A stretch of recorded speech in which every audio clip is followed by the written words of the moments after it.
Hoje a gente vai explorar uma ideia fascinante, a de que a emoção é a nossa primeira linguagem. Ela é a base de toda a nossa comunicação e do nosso pensamento. Com base nos estudos de Denise de Camargo, vamos descobrir como, no fundo, os nossos sentimentos vêm bem antes da razão. Bom, vamos pensar um pouco. A gente costuma colocar a razão num pedestal, né? Como se ela fosse algo superior, totalmente separado dos sentimentos. Mas e se essa ideia estiver toda de cabeça para baixo? E se a emoção for, na verdade, o ponto de partida para todo o nosso desenvolvimento? Para investigar isso, nosso caminho vai ter 5 partes. A gente começa com a emoção como a nossa primeira linguagem, depois passa pela primeira conversa de um bebê, aí a gente vê a revolução que a linguagem causa, a união do pensamento com a emoção e, por fim, falamos daquilo que os sentimentos dizem e que as palavras não alcançam. Então, para começar, a gente precisa desafiar um jeito meio antigo de enxergar a mente. Sabe aquela ideia de que memória, razão e emoção funcionam em caixinhas separadas? Pois é, isso é algo que a gente precisa superar. Essa separação, na verdade, limita muito o nosso entendimento. O verdadeiro salto de compreensão acontece quando a gente percebe que essas funções estão, na verdade, totalmente interligadas. E a emoção é o elo que conecta tudo. E aqui está o ponto-chave. Emoção não é só um sentimento interno guardado. Na sua origem, ela é a nossa primeiríssima forma de comunicação. É por meio dela que um bebê recém-nascido faz os primeiros contatos, age no mundo e sente o mundo agindo sobre ele. Isso nos leva direto para o nosso segundo ponto. Como é que funciona essa comunicação emocional logo no comecinho da vida? Como é essa tal de primeira conversa?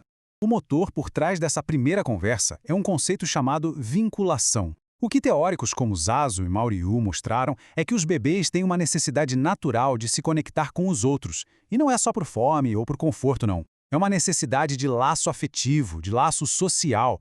E como esse diálogo acontece na prática? Bom, a gente vê no choro que pede ajuda, no sorriso que responde a um rosto conhecido, no jeito que o bebê imita as expressões de quem cuida dele e nos barulhinhos que ele faz para manter o contato.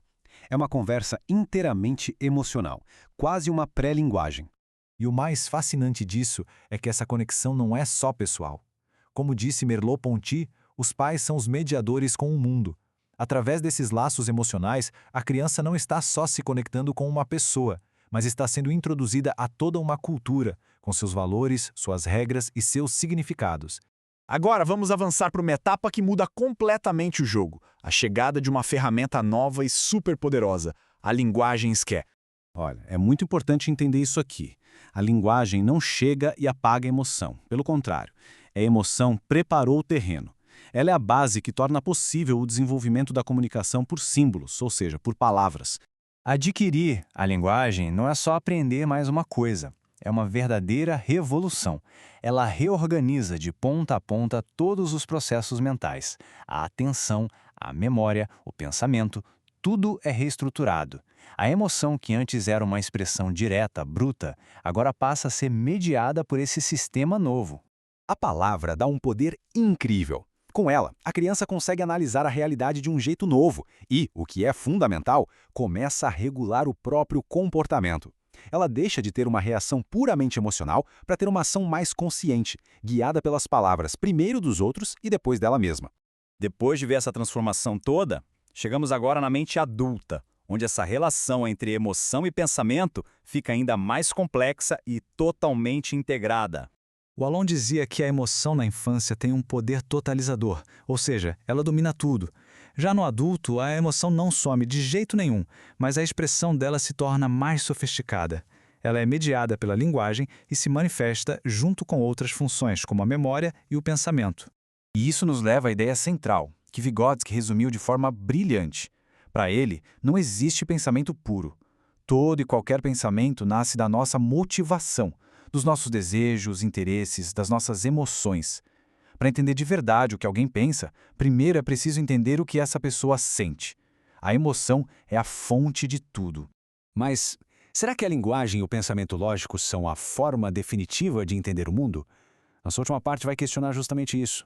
O psicólogo Rimet defende que as nossas formas mais antigas de conhecimento, aquelas que vêm do corpo, do movimento, da sensação, elas não são simplesmente trocadas pela linguagem. Elas continuam ali, operando junto com o nosso sistema verbal. Então, é como se a gente tivesse 2 sistemas rodando ao mesmo tempo. De um lado, o sistema cognitivo, que é analítico, verbal. Do outro, o sistema motor, que processa as coisas de um jeito mais amplo, difuso. É algo mais sentido do que falado. Ele captura uma complexidade que as palavras muitas vezes não dão conta. E isso explica uma coisa que com certeza todo mundo já passou. Sabe aquela frustração de não conseguir colocar um sentimento muito profundo em palavras? É exatamente por isso. É porque esse sentimento está sendo processado por um sistema que não usa a lógica das palavras. Existe um abismo entre o que se sente e o que se consegue dizer. E a gente termina com essa reflexão. Se a nossa língua-mãe é a emoção, a base de tudo, o que será que as nossas palavras, no dia a dia, estão deixando de fora? O que a gente não está conseguindo dizer? Fica aí a pergunta.